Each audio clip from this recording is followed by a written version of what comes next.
নমস্কাৰ বন্ধু বান্ধৱীসকল স্বাগতম জনাইছো পুনৰ মোৰ চেনেলটোলৈ আজি মই আপোনালোকক অইল ইণ্ডিয়া লিমিটেডৰ কিছু নজনা কথা জনাবলৈ আহিছো আগতে মই এটা লাইভ কৰিছিলো তো সেই লাইভত মই আপোনালোকক অইল ইণ্ডিয়া লিমিটেডৰ টেন্ডাৰ পালে কি হয় কিমান টকা খৰচ হয় সকলোবোৰ ডিটেইলছ কৈছিলো যদিও চাগে বহুতে চোৱা নাই মোক কমেন্ট কৰি জনাই আছে মেছেজ কৰিছে যে যদি অইল ইণ্ডিয়া লিমিটেডৰ টেন্ডাৰ পায় তেতিয়া হলে কি হ'ব বা বহুতেও নাজানে এতিয়ালৈকে অইল টেন্ডাৰ কি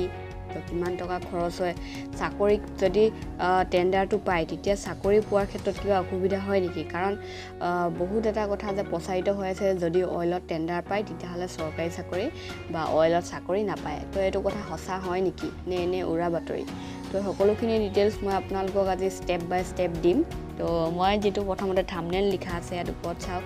অইল টেন্ডাৰ কি হয় তো অইল টেন্ডাৰটো হয় যেটো কি অইল ইণ্ডিয়া লিমিটেডৰ মই অকল কথা কম বাকিবোৰ মই নাজানো বাকি বিচিপিএল বহুত টেন্ডাৰ আছে ইন্টাৰনেশ্যনেল টেন্ডাৰ ধেৰ আছে তো মই কেৱল অইল ইণ্ডিয়া লিমিটেডৰ সেই টেন্ডাৰটো কথাই কম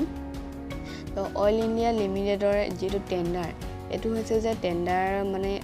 আপোনালোকক কিছুমান গাড়ী বা কিবা ধৰণৰ বেলেগ ধৰণৰ যেনেকৈ ৱেল্ডিঙৰ কাটিং শেড বা এনেকুৱা ধৰণৰ কিবা কিবি বস্তু ক্ষেত্ৰত টেন্ডাৰ মানে আপোনালোকে সাধাৰণভাৱে লটাৰী হিচাপে ল'ব পাৰে তো লটাৰী খেলোৱা হয় আপোনালোকক পৰিমাণৰ কিছু মানে গাড়ী বা আপোনালোকক 150 বা 200 হওক এনেকুৱা ধৰণৰ এটা এমাউণ্ট পৰিমাণৰ গাড়ী টেন্ডাৰ খেলোৱা হয় অৰ্থাৎ গাড়ী লটাৰী খেলোৱা হয় তো সেই লটাৰীটো লটাৰী সিস্টেম হয় তো সেই লটাৰী সিস্টেমটো অনলাইনতে আজিকালি হয় অনলাইন মানে কি অনলাইনত দেখুৱা হয় তো আপোনালোকে ঘৰত বহিয়ে চাব পাৰে কাৰণ কোভিড পৰিস্থিতিৰ সময় তো আগতে অফলাইন আগতে এনেকৈ মোবাইলত নেদেখাইছিলে ইউটিউবত নেদেখাইছিলে আগতে কেৱল তাতে খেলটো হয় আৰু যোনসকলে পাৰে তাত গৈ চাব পাৰে কিন্তু এতিয়া আপোনালোকে সকলোৱে ঘৰতে বহি চাব পাৰে তো সেই টেন্ডাৰটো খেলোৱা হয় আৰু হেতুৱে অইল টেন্ডাৰ বুলি আপোনালোকে ধৰিব পাৰে সাধাৰণ ভাষাত ইমান বেছি এক্সপ্লেইন কৰিব নাযাওঁ মই আপোনালোকে সিম্পলকে বুজি পোৱাকে কৈছো তো এটো খেলোৱা হয় গাড়ী বা কিবা লৈ পিনে কিবা এটা তো আপোনালোকে এপ্লাই কৰিব পাৰে তাৰ বাবে এটো উলাই থাকে তাৰ পাছত এই টেন্ডাৰটো যদি আপুনি যেতিয়া খেলখনত জিকে তো আপোনাৰ যেটো এপ্লিকেশন নাম্বাৰ থাকে সেই এপ্লিকেশন নাম্বাৰটোৱে আপোনাৰ লটাৰী নাম্বাৰ হয় তো সেই লটাৰী নাম্বাৰটো যেতিয়া আপোনাৰ নামত ফুটে বা আপোনাৰ নামটো তাত উলাই লটাৰী নামটো তাৰ পাছত আপুনি কি কৰিব এতিয়া আপুনি টেন্ডাৰত পালে তো টেন্ডাৰত পোৱাৰ পাছত আপুনি একো কৰিব নালাগে আপোনাক অইল ইণ্ডিয়া লিমিটেডে এক সপ্তাহ বা 10 দিন বা তাতকৈ বেছিও ল'ব পাৰে হেতু তেওঁলোকৰ অফিচৰ ওপৰত কথা কিমান সময় লয় অফিচৰ কামখিনি শেষ কৰোতে তো আপোনালোকক তেওঁলোকে নিজে ফোন কৰিব যদি বহুত দিন হৈ যায় ফোন নকৰে তেতিয়া আপুনি নিজে কন্টাক্ট কৰিব পাৰে তেওঁলোকে আপোনাক ফোন কৰিব আৰু জনাব যে আপুনি গাড়ীখন পালে হেতুটো গম পায় আপুনি তথাপি আপোনাক ক'ব আৰু আপোনাক অফিচলৈ মাতিব কোনোবা এটা দিনত তাৰ পাছত অফিচলৈ যোৱাৰ পাছত আপোনাৰ সেই অফিচৰ কামকাজখিনি কি আছে তো আপোনালোকৰ এখন গাড়ী পাব তো তাৰ বাবে বহুতখিনি ডকুমেন্টছ পাতি কিবা কিবি উলিয়াব লাগে আপুনি নিজে তো সেইখিনি আপুনি কিবা এটা খৰচ কৰিব লাগিব বুলি তেওঁলোকে কয় তাৰ পাছত আপোনাক ক'ব যে 10 দিনৰ পিছত আপোনাৰ তালে এখন পোষ্ট যোগেদি আপোনাৰ ওচৰলে কাগজখিনি গাড়ীৰ কাগজপত্ৰখিনি মানে কিবা কিবি আপোনাৰ যিবোৰ এগ্ৰিমেন্ট অইলৰ হেবোৰ আপোনাৰ ওচৰত পাই যাব তো এতিয়া তেওঁলোকে কয় যে আগতে যেতিয়া পাইছিলে 2000 বা 2000 কিমানত 2010 2015 তেনেকুৱাত তেতিয়া খৰচো কম আছিল এবোৰৰ তেতিয়া আপোনালোকৰ 80000 মানতে হৈ গৈছিলে তো মই খবৰ কৰি ভাল ধৰণে ডিটেইলছবোৰ দিবলৈ চেষ্টা কৰিছো আপোনালোকক ভিডিওটো শেষৰলৈকে চাব তেওঁলোকে তেতিয়া 80000 দিব লাগিছিল বৰ্তমান এতিয়া 1 লাখ 1.5 লাখ বা 2 লাখ টকা যেতিয়া আপুনি গাড়ীখন পায় গাড়ীখনৰ কাগজপত্ৰ বা ইন্সুৰেন্স কিবা কিবি কৰোতে সেইখিনি টকা খৰচ কৰিব লাগে কাৰণ গাড়ীখন একেবাৰে আপোনাক পিছত দি দিব যেতিয়া 4 বছৰৰ কাৰণে হেখন অইলে তেওঁলোকৰ আন্ডাৰত চলাব আৰু সেই 4 বছৰত আপোনাক প্ৰত্যেক মাহতে খৰচ দি থাকিব আৰু যদি ড্ৰাইভাৰটো আপুনি যদি আপুনি গাড়ীখন চলাও বুলি ভাবে আপোনাৰ লাইসেন্স আছে তেতিয়া হলে আপুনি নিজেও চলাব পাৰে ড্ৰাইভাৰৰ খৰচটো আপোনাৰ বাচি যাব তেনেকুৱা ধৰণৰ কথা তো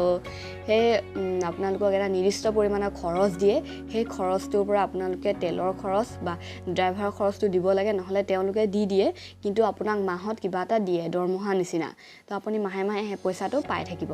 তো আপুনি যদি টেণ্ডাৰটো ৰাখিব পাৰে পইচাটো আপুনি খৰচ কৰিব পাৰে 1 লাখ 2 লাখ টকা তেতিয়াহ'লে আপুনি আপোনাৰ পাছলৈ লাভ আছে কাৰণ যেতিয়া 4 বছৰৰ পিছত অইলে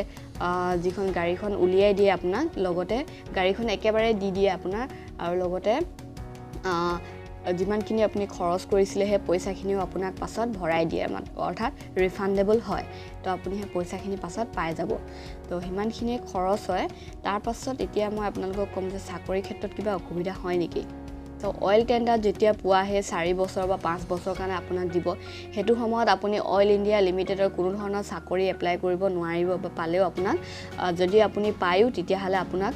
দিয়া নহ'ব সেই চাকৰিটো কাৰণ আপুনি অইলৰ আণ্ডাৰত এটা চাকৰি পোৱা নিচিনাই হৈ আছে তো আকৌ দ্বিতীয় চাকৰি এটাৰ বাবে আপুনি যোগ্য নহ'ব তেতিয়া সেইটো সময়ত কিন্তু পাছত আপুনি কৰিব পাৰিব আৰু যেতিয়া তাত অইলত আপোনাৰ যেতিয়া মাতিব তেতিয়া তাত আপোনাৰ এক্সচেঞ্জ কাৰ্ড আৰু যিটো আপুনি দিছিলে আধাৰ কাৰ্ড তো সেই আপোনাৰ পান কাৰ্ড নলাব পাৰে কিন্তু আধাৰ কাৰ্ড আৰু এক্সচেঞ্জ কাৰ্ড এই দুটা আপোনালোকৰ 4 বছৰৰ কাৰণে তেওঁলোকে নিজৰ ওচৰত থৈ দিয়ে তো সেইটো সময়ত আপুনি যেনেকৈ কিছুমান জবৰ ক্ষেত্ৰত আপুনি এক্সচেঞ্জ কাৰ্ড লাগে তো আপোনাৰ ডকুমেণ্ট ভেৰিফিকেশ্যন এক্সচেঞ্জ কাৰ্ড লাগে তেনেকুৱা জববোৰত আপুনি এপ্লাই কৰিব নোৱাৰিব তাৰ বাহিৰে য'ত এক্সচেঞ্জ কাৰ্ড নালাগে বা আধাৰ কাৰ্ডৰ দৰকাৰ নহয় ইমান কাৰণ আপুনি ফটো মাৰি থৈ আপুনি অনলাইন ছাবমিট দিলেও পাছত আপোনাৰ যেতিয়া ডকুমেণ্ট ভেৰিফিকেশ্যন মাতে আপোনাৰ অৰিজিনেল ডকুমেণ্টছ দেখাব লাগে তেতিয়া আপুনি যদি যিটো এক্সচেঞ্জ কাৰ্ড সেইটো দেখাব নোৱাৰিব তেতিয়াহ'লে দেখাব নোৱাৰিব সেনেকুৱা জবৰ ক্ষেত্ৰত আপোনাৰ মানে টেণ্ডাৰটো সেনেকুৱা জবৰ ক্ষেত্ৰত মানে আপুনি নাপায় মানে তো সেইটোৱে কোৱা হৈছে যে টেণ্ডাৰত পালে মানে চৰকাৰী চাকৰি নাপায় সেইটো কথা সম্পূৰ্ণ মিছা হয় তো আপোনালোকে এপ্লাই কৰিব পাৰে কিন্তু যিবোৰ ক্ষেত্ৰত আপোনাৰ এক্সচেঞ্জ কাৰ্ড নাথাকে তেনেকুৱা ক্ষেত্ৰত আপুনি এপ্লাই কৰিব পাৰিব তো সেইটোৱে তো মই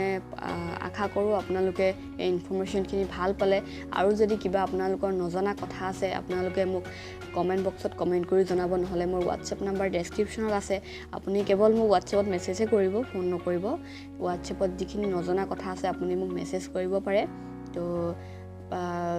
যিমানখিনি মই জানো সেইখিনি আপডেট দিবলৈ চেষ্টা কৰিলোঁ আপোনালোকক ইয়াতো যাতে আপোনালোকে কোনো খুঁত নুলিয়ায় কাৰণ মই সকলো চালি জাৰি চাই মানে সুধি মেলিহে আপোনালোকক ইনফৰমেশ্যনখিনি দিলোঁ তো ধন্যবাদ সেইটোৱে আছিলে আজি ভিডিঅ'টো যদি মোৰ ভিডিঅ'টো চাই ভাল পালে এটা লাইক কৰি দিব যিসকল বন্ধু বান্ধৱীয়ে এতিয়াও এইখিনি কথা নাজানে তেওঁলোকক শ্বেয়াৰ কৰি দিব যদি মোৰ চেনেলটো নতুনকৈ আহিছে তেনেহ'লে ছাবস্ক্ৰাইব কৰি দিবলৈ নাপাহৰিব ধন্যবাদ